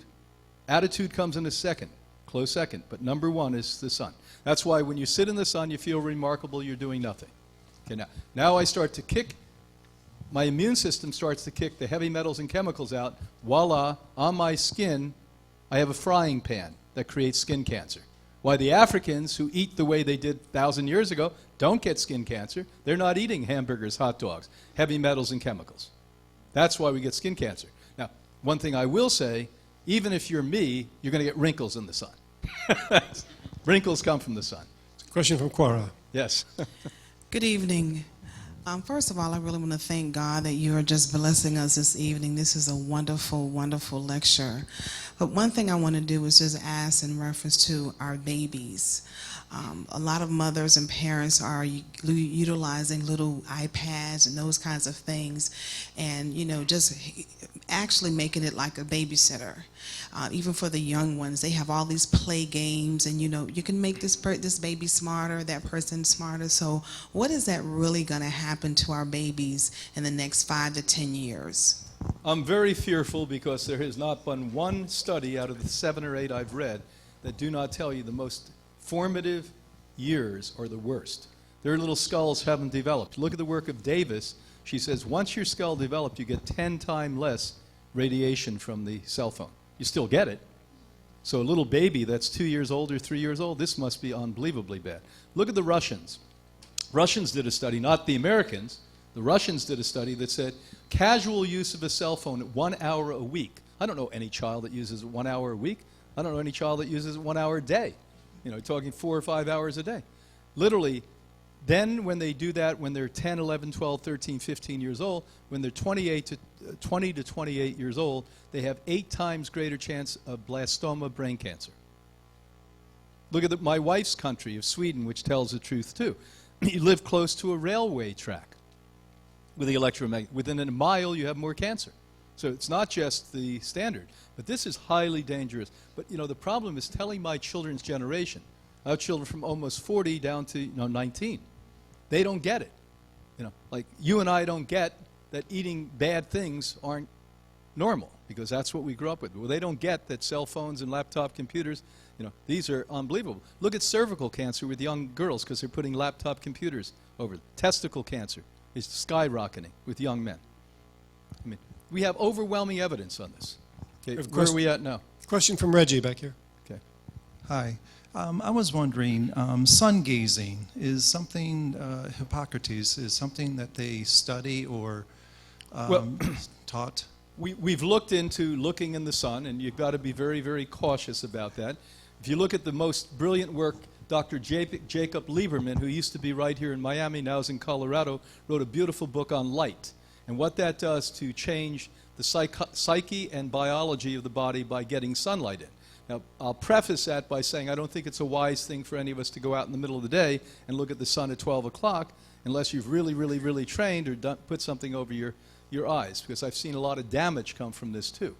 And so What I know is that you need sun. What I also know is that probably the best for most of you, because you're still highly polluted, you're not living clean lives, is to do it early in the morning before 9 here in Florida and 2 hours before sunset year-round, and spend at least a half an hour, preferably an hour, and hopefully 6 days a week. Now remember, let's preface this by giving you the history. 5 generations ago, everyone was in the sun always, because how we made a living was farming.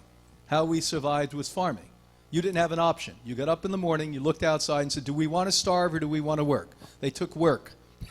And they went out and plowed the fields for 10, 15 hours a day, and they did that 6 days a week. And they recreate outside, too. When I was a kid, mothers would bring the carriages outside and leave the babies in the sun in the middle of winter. And they'd go in and have tea and coffee and talk. We got sun constantly. Constantly we got sun. Now look what happened. We're hiding inside. Skin cancer's coming. They have you frightened. This is the pharmaceutical industry. This is the cosmetic industry. And it's the truth, too, because we're a cesspool. So the body's immune system will push that out. But you need the sun. By the way, I can tell you, I am a really optimistic, upbeat person. I didn't realize I had seasonal depression until I moved to Florida. You know, and this is not a joke.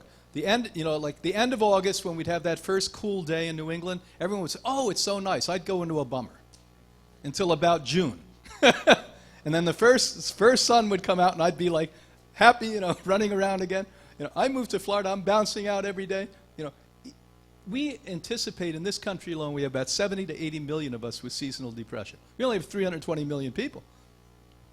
And so these are factors we must take into account, not just overlook. Question from Amanda. Oh, thank you for being here. I'm really enjoying this lecture. I just had a small question about sunscreen. Be very cautious. I was lucky. I was in California about 5, 6 years ago, and this lovely, mature couple my age came up and said, you know, we're both PhDs, and our entire life we've looked at sunscreens. Most sunscreens, including the ones you get out of health store, are carcinogens. They actually cause cancer. Now, you may want to get on the Hippocrates website and look at Healing Our World. Every magazine since I've been the director in 1980 has been on there. And you can look up sunscreen, and they can do a much better job than me giving you a half answer on this thing. But they'll explain why. They explain the degradation of the environment with this stuff. And there are some sunscreens that do work. They do work. But the fact of the matter is, it's better to do what I suggested to that man in Florida, 9 o'clock in the morning and before, so 8 o'clock. And, you know, this time of the year, 3 o'clock, 3:30, outside till 4:30. That's better. Yeah, I have a question. What is a typical diet that you have every day? Well, what I have, you don't compare, because I eat very little food. What happens is you get older, if your body is intelligent and programmed correctly, it doesn't want much food. I want incredibly high quality food, and I want small amounts of it. What we do know is low caloric intake, high nutrient load. The second thing I'll say to you is that the average person would get up in the morning, and if you're really conscious and not still addicted to food, it's best not to eat in the morning. Your body this is a fact, between 11 o'clock at night and 11 o'clock in the morning, like it or not, your body's pushing waste out. Now, this is not an opinion. This is what we know through biochemistry. So you're pushing out. If you get up and do what I used to do, take 10 eggs, take a whole bag of bacon. If you saw the World Health Organization said 2 slices of bacon, you'll have an 18% higher chance of colon cancer. 2 slices. Christ, I used to eat 25 slices every day. And fry the stuff and, you know, make it crisp and all of this. And then I would wash it down with coffee and orange juice. Can you imagine? It's putting a plug in the waste coming out of you. So, now, I'm not saying I was able to not eat in the morning, because your blood sugar's gyrating, because you've been eating all this garbage your whole life. Not only sugar, but, you know, pasta and bread and all this stuff that turns into sugar. So what you have to do is take time. It may take a year, it may take 2 years. Reduce. Take your supplements in the morning. You know, this organization has incredible supplements. They're on the cutting edge of some longevity supplements. I know what these people are doing, and I watch what they're doing. And these are the things you take. You can live on. What I take in the morning with supplements, I can promise you, is more nutrition than I used to get in 2 weeks of my former non-diet, whatever I ate. Now, your biggest meal, and I don't do this, I'm lying when I say I do, because I don't, except weekends. It should be the middle of the day. Everyone, until 5 generations ago, hardly ate at night. They ate a little bit, and they went to bed at when? When sunset went. Yeah, so this time of the year, farmers would pretty much go to bed 6 o'clock, 7 o'clock at night. Put the kids to bed, and that was it. And they'd get up at 4 or 5 in the morning. Now, there's a wonderful book that was put out a year ago, not by a scientist, but a guy who was smarter than all of us put together, called Lights Out, and explained how we completely contorted the human brain and sociology when we started to invent light. That people stay up at night, they work all night long, they're watching television till 12 o'clock. Not a wise thing. If we were on the rhythm, why I showed that beautiful film to begin with, that's the rhythm of the way things go to bed, things wake up. We're the ones that should go to bed and then wake up in the morning. All of that plays a role. So now, okay, live food are foods that are growing at the time that you bite into them. So the top of the list would be sprouts. Other incredible live foods are algae. Let me put it in a way that everyone will understand. What created life on this planet after the sun rays came down was the very first life form called algae. Algae, we now know, was created from what we consider vitamin C and nitrogen. It spawned blue-green algae. That created oxygen. Remember, the entire planet was what? Water. So that's where it came from. It was water. Number two, when the sea became salty, sodium came in the sea. The number two life form was sea algae. So that's arami, dulse, haziki, wakame, the list of these things. And don't tell me, oh, where the ocean's polluted. These things are so powerful. These are primal plants, the original life form. They reject, unless you put radiation right next to them, they're rejecting that. Now, number three, when land came up, the very first land that came up on the planet, does anyone know what that was? Starts with an A. It's both a in country and in continent. Australia. Australia is 1 million years older, and the first thing that grew on land were grasses and their related sprouts. So the Hippocrates diet is the number one life form, the number two life form, the number three life form, the core. Now, of course, we eat inferior vegetables grown in California 4 weeks ago. That's condiments we consider. We eat nuts, seeds, grains, and beans that we soak, we sprout to liberate 8 times more energy. Now remember, the punchline on this when you're into biology is that these sprouts have by far, hands down, the most important medicine humans have ever discovered called phytochemicals. If you don't know what these are, you study them. I've written books for the doctors, the academics, a whole series called Food is Medicine on this. Phytochemicals are foods that come from plants that fight and prevent and reverse disease and premature aging.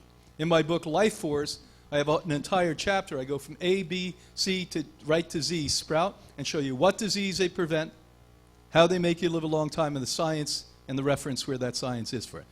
Kick-ass, amazing stuff. That's what a living food is. Now, you see a lot of weak, vegan type of people running around eating only vegetables and fruit. Fruit is a very minimal part of the Hippocrates diet. We learned that the hard way 35 years ago, because fruit literally has been messed with since the Chinese started to do it thousands of years ago. And now with genetic modification, the average fruit today has 30 times more sugar. Read my book from last year, Sweet Disease. Gives you the latest up-to-speed data on why sugar feeds cancers, viruses, mold, yeast, and aging. In my books I write for the doctors, Food is Medicine. I have an entire chapter on how fruit sugar ages you. Even though the original diet of man is fruit, no question in my mind, look at our teeth. The fact is that we've messed with it. We are the enigma on the planet Earth. Everything works in total harmony except human beings, and we've screwed everything up. Brian, I have a question from James. Yes. Brian, I started a career in physics in Washington, D.C. in the 70s, and I've been passionate since then on addressing health to help your body be the miracle it was meant to be through the subatomic frequency level. Oh, yeah. And so I wanted to, first of all, I want to say how much I appreciate what you've done and the sacrifices and the fight that Bill has had to, help this industry grow and help people realize that there are natural alternatives. And so I really appreciate that. But my question is, in approaching health through frequencies, there's both, as you talked about, healthy and unhealthy frequencies, Exactly. like a healthy Schumann frequency, for example, and earthing, walking on the beach every morning like I do, but also some of the health. 120 currents in your socket, Right. go on and on and on. Yes. Right, but what I'm thinking about is that in Europe, where in a number of countries in Europe, it's outlawed to have children cannot have cell phones because of the harm that they do, and a good percentage of their health care is addressed around frequency nowadays, and whether it be pulsed electromagnetic field therapy or all sorts of other light, sound therapies. Why hasn't it? I've been an advocate of that since the 70s, and it's just starting to take hold, I find, in the U.S. I wonder what your thoughts are on that. The most corrupt government in the world is the United States government. There's no question about it. I mean, whatever you think politically, you're probably wrong. The right and left, to sustain themselves today, have to be funded by corporate interest. We have lobbyists. Hippocrates is a small nonprofit organization. I just, as an American and as a citizen of the planet Earth, couldn't not get lobbyists. That we basically are trying to fight for your rights with no money up there in Washington, D.C. These people are evil. They have one objective, and that's to prevent any progress and to basically take away the possibility that the entire economic paradigm is going to change. But inevitably, what they're doing is not sustainable. That's why I know we're going to win at the end of the day. It's not economically sustainable to give people medicine that doesn't make them well, that it's crippling the economy of the world. It's not economically sustainable for people to be lied to constantly and expect to go back to the same healthcare professional and ask for the same lie. And it's not sustainable. Why they hate what Tesla did, and you know this, why they hate what I'm talking about today, is once you get one of these machines, it may be a Model A, but it's still a car. We may get better technology, but by the way, that Model A is going to work 100 years from now. And so that's it. Once we tap into, and I'm telling you, we're inches away. It may have already happened. It may have happened somewhere we're not aware of. When they tap into what makes the heart pound, what makes the planet work on the axis, what makes the currents in the ocean move, all of it's similar. I actually have a whole presentation where I show you the interior part of the body shot at Harvard and then show you the universe. Shocking similarity. Shocking similarity. And it's all moving in the same frequency level. If you look at the cell, to get back to your original question or thought, every cell we now works should have working at 85 hertz. You know who Hertz was, right? The German back in the 1800s, where Tesla got a lot of his original information. And if we can have our cells work at 75 hertz, we'd almost have endless life.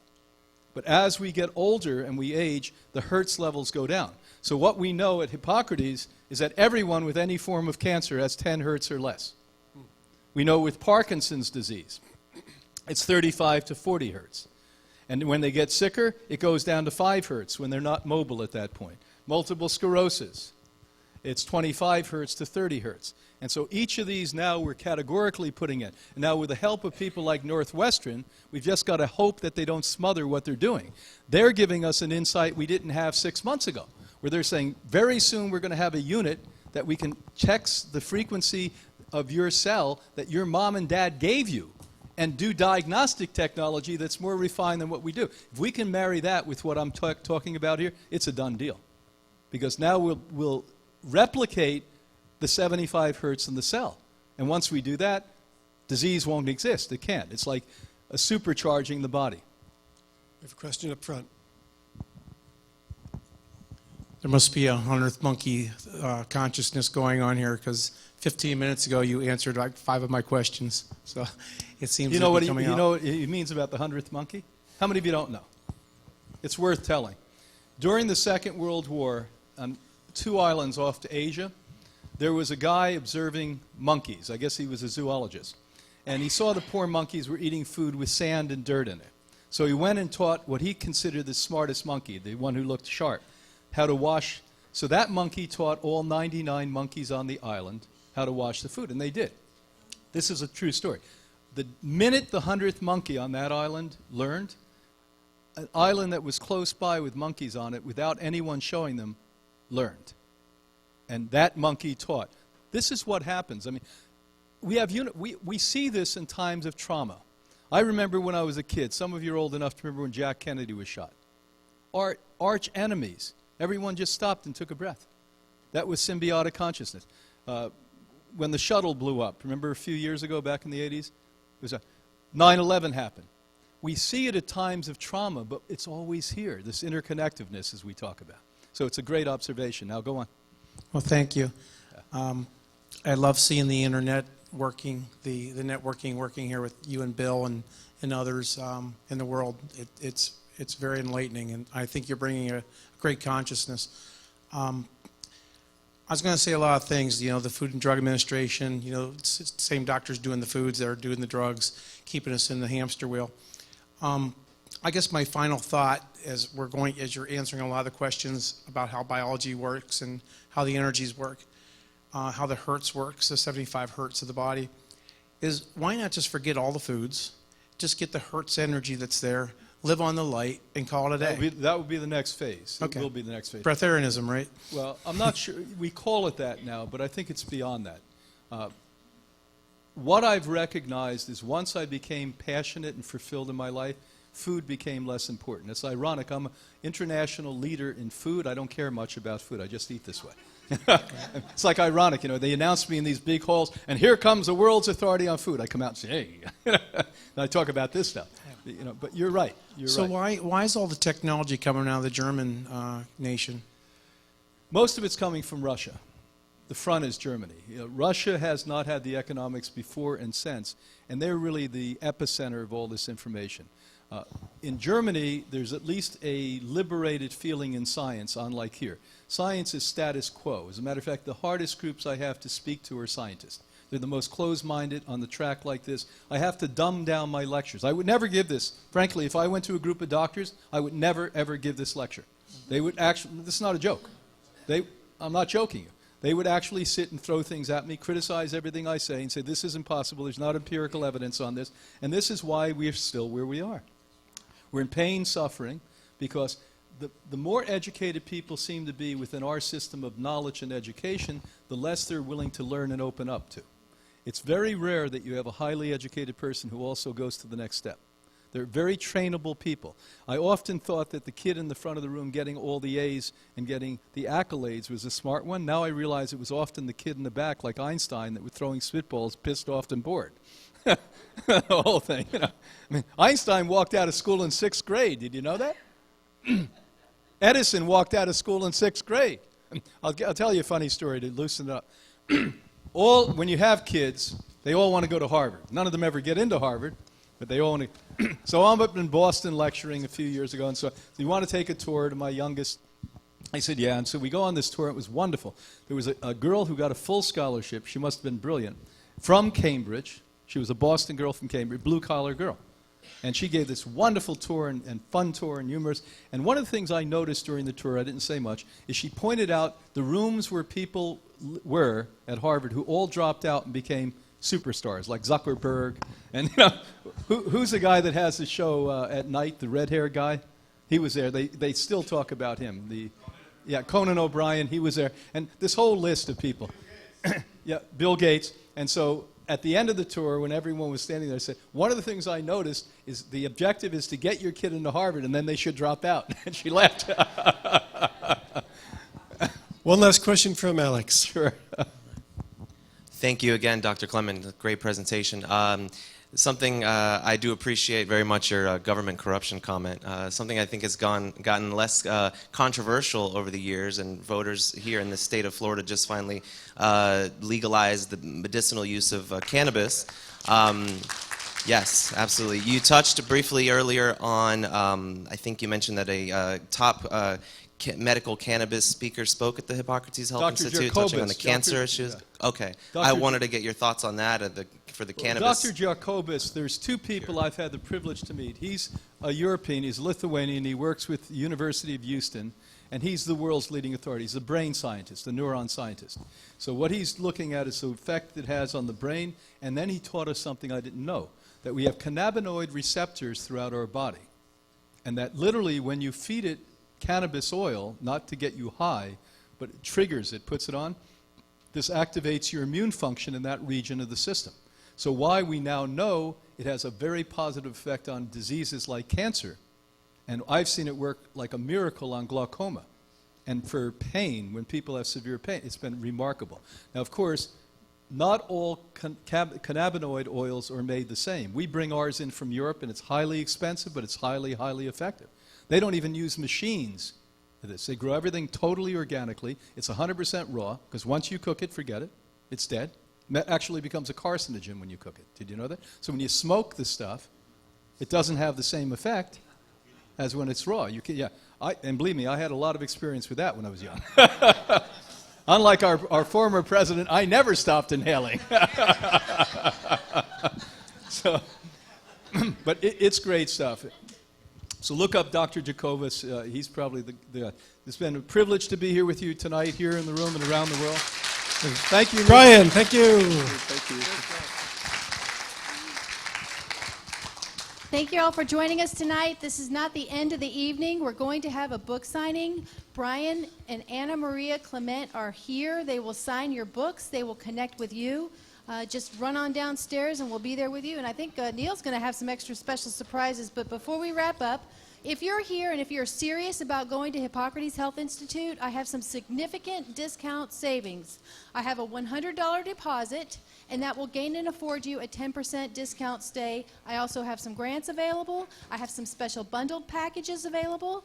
We have Dana here. She's from the Program Consultant's Office. If you're interested in health education in one of our bundled packages and speaking with a graduate who is finished up with Hippocrates and is really on the extreme measure of optimum health, you'll see Tom downstairs. Mari will help you with your book, and I'm here for program. Brian will sign your book for you, answer questions, as well as Anna Maria Clement. It was great to visit with you all. Thank you so very much, Neil. Thank you, Caroline. We have a chance now. You have an opportunity. I know many of you have questions of Brian, and this is your opportunity. You'll be able to meet with him in person downstairs and talk with him directly on things, and he'll be happy to talk with you about these things. So that's great.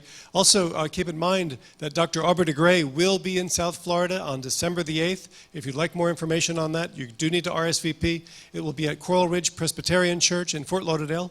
And we will be back here on December the 15th to do our annual Remembrance of the Resurrectables ceremony. And we hope that you'll be able to join us for that as well. Thank you, and we have a reception downstairs. We'll join you there.